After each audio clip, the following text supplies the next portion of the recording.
his band will be playing a special show, a very private show that is going to be very public because it's being broadcast on a lot of radio stations around the country.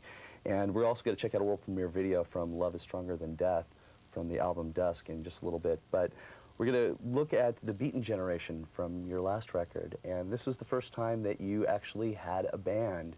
And you started from yourself to a band, and usually it goes the other way around. Yes. Why did you decide you finally wanted a band? Because everything, I was going to say everything in TheThe is back to front, which is pretty true actually.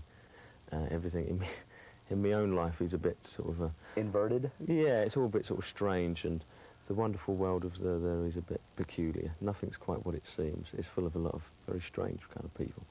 And I went in reverse, you know, started off doing some videos and making records on my own, and then gradually went in the other direction, having a full band and playing concerts and stuff. But the good thing about having a regular set of musicians is that the more you work with them, the more you understand each other. They understand the songs better. It makes the songs more multi-dimensional. I think if you're working too much on your own, it can make it a little bit one-dimensional. And having a new band lineup now, we have 3 new members. A harmonica player, bass player, and new guitarist. And it's taken a little while. You know, we're in the middle of kind of still in rehearsals, so the show that we're doing, we're still not fully up to speed. And it frustrates me that it takes a few months, really, of playing together till you really get that real tightness, you're really integrated, and you all know exactly what each other's thinking. But it's good. They're a great band, a very strong band. It's going to be a very powerful band, I think, you know, given. By the time we come back to America, it's going to be very strong. And already I'm thinking about new songs that I want to work on with these people. How much of the older stuff that you played in this, is it primarily, like, how far back do you go? Well, we are going back doing old stuff. I've rearranged. The brief I gave to the band was, let's do radical cover versions of all the old material, say like Sweet Bird of Truth, Armageddon, Infected. We've changed quite dramatically from what they were. Primarily because you just get bored playing them the way they were. And if the audience really want to hear them exactly as they're on the record, I think they should probably better off listen to the record. You know, I think that a concert, you should add something to it, and it should be exciting for the people on stage as well as for it to be exciting to the audience, it's got to be exciting for the band on stage. Do you have backing singers this time around too? No backing singers, just a harmonica player. Actually, the band are doing backing vocals, but no female vocals on this. Well, we are going to go back to the last TheThe album, Mind Bomb, for the Beaten generation here. So musically, I just follow my own path, and I don't know whether my stuff, radio has never really got behind it fully. I mean, it seems to be better this time round, but it's a question of people hearing it. If people get to hear this stuff, they generally seem to quite like it, but I'd rather be at a larger level, to have more economic power, to do more adventurous projects. You know, I think music has changed so much in the last couple of years. I almost think I consider like Uncertain Smile and This Is the Day and Kingdom of Rain such seminal songs that they would, I think almost if a lot of those songs came out today and Love is Stronger Than Death, maybe might continue on that path, they would be monster hits for you. And you could be, if they got the kind of backing. But you know, those songs, I don't know, I've kind of moved a lot away from that. Love is Stronger Than Death, I think, is probably a harder song than those, but I don't think about it too much, really. I take too much time off. I haven't toured that regularly before. I tend to be pretty confused a lot of the time in a career direction. I know what I want to do artistically, but I don't sit around and have grand plans about things. And you know, I get a bit frustrated sometimes artistically and about the way that my sort of career stands. But generally, things aren't too bad. Yeah, to sustain a career for like 12 years or whatever, which is how long I've been going, it's pretty unusual nowadays. I guess a lot of people, their careers are over by their sort of second record, you know, so I guess these things aren't too bad.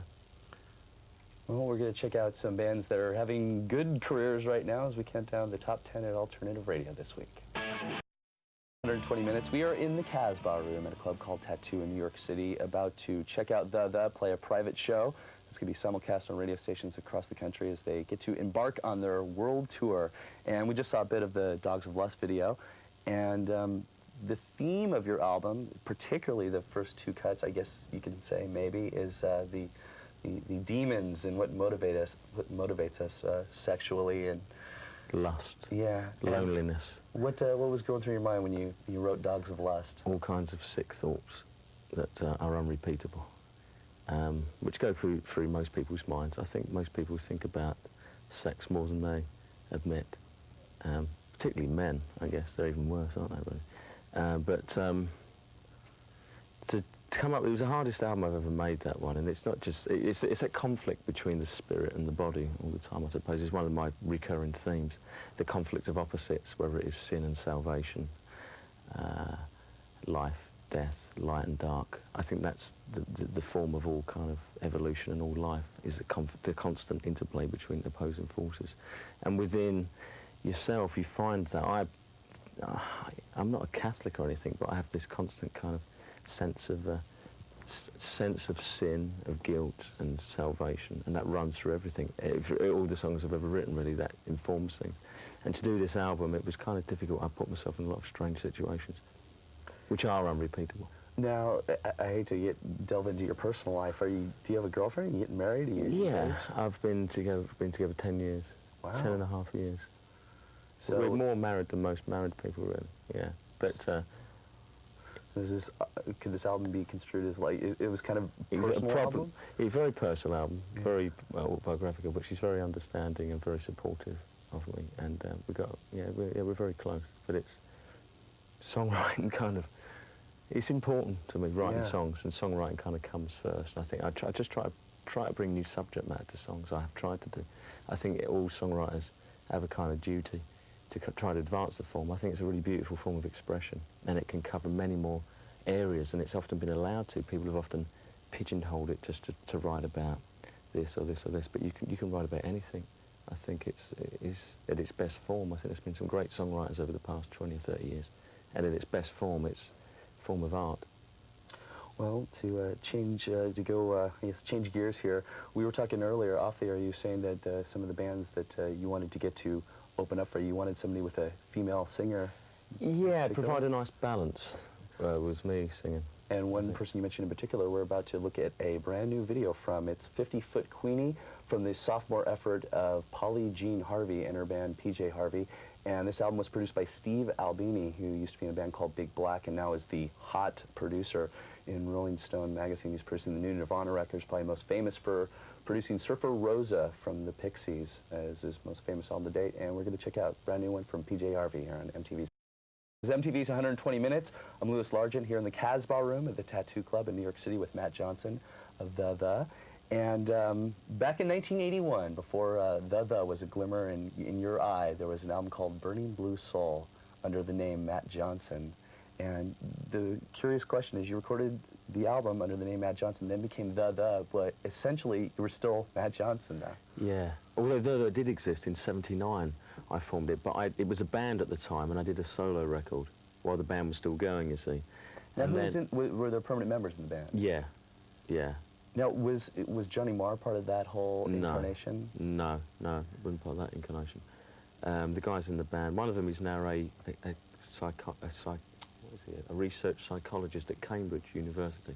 The other one is a very famous newspaper cartoonist in London, and the other guy, I don't know what happened to him, but I still keep in touch with the guy. So it was a separate band, and then I decided to do an album for 4AD Records.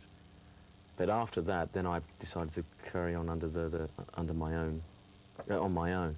But since I'm reissuing it, it's been reissued for the first time on CD, I thought I'd put it under TheThe, because I think of it as the first album anyway, and I want it to be racked with the other albums. Right. Otherwise, it'll be stuck on its own. Yeah, very confusing. A lonely little rack under my. Why did you, when you were making Soul Mining, why did you call it TheThe when even though the other guys they weren't involved at the time? It's all very murky and confused. I don't know. In fact, if I was to start now, go back in time, I'd probably go under my own name. But it became established, the name, and to a certain degree, on a certain level, and I decided that it'd be more worthwhile to continue with it.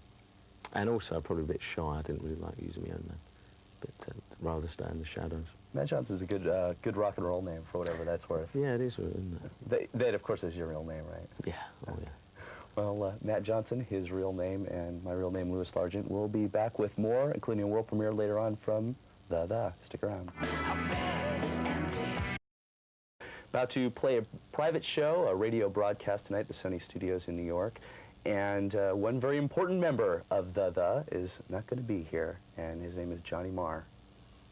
What's Because Manchester United won the championship, and they're the team I support, and he supports Manchester City. The football team in England. Yeah, so and he can't be here because he's too busy so celebrating? upset. No, it's his team that lost, my team that won. Oh. So he's very upset. So you guys are feuding because of that? You just can't deal with it anymore? Yeah, it's tough. It's tough. Soccer is more important than music. And the real reason is? He's had a baby. He's had a baby. He wants to be with his kid. And did he just call you point blank and said, Matt, can't do it? No, it went on. It was a hard decision for him and for me. You know, we spoke about it a lot. It was tough because I'll miss him as a friend. You know, on the road we're very close. You know, he makes me laugh. He's fun. We have a lot of fun together. But if I was in his position, I'd do the same thing. And we spoke about it, and I said, I think you should stay with his kid. He co-wrote some of a couple of the songs on the last record, and you have all the writing credits on this record. Yeah, only one song on the last record. Right. Gravitate to Me. Yeah. And you just, it seems like he's such I guess it says a lot about you. He's such an innovative guitarist and songwriting skills extraordinaire, but yet you use him just primarily as a guitarist, not a songwriter. I've got too many songs myself, I suppose. We are writing some bits and pieces together, but the songs for this album, it was a very personal album for me, and I already had the songs for it. We are going to take a look at a brand new video right now from a band called Brad, and you might recognize a familiar face in it, and that would be Stone Gossard, who plays in the band Pearl Jam. This is not a new, Pearl Jam is not breaking up. This is a side project that happened very much, I heard. Various sort of New York figures. And the question that we asked everybody was, what's wrong with the world? And we got lots of great answers. We also went to New Orleans to film some of Love is Stronger Than Death and interviewed a lot of people about what love meant to them and what death means to them. And we've got this an hour-long film. It's like a documentary, semi-documentary. It's got 3 videos, but it's also got a lot of interview footage in it.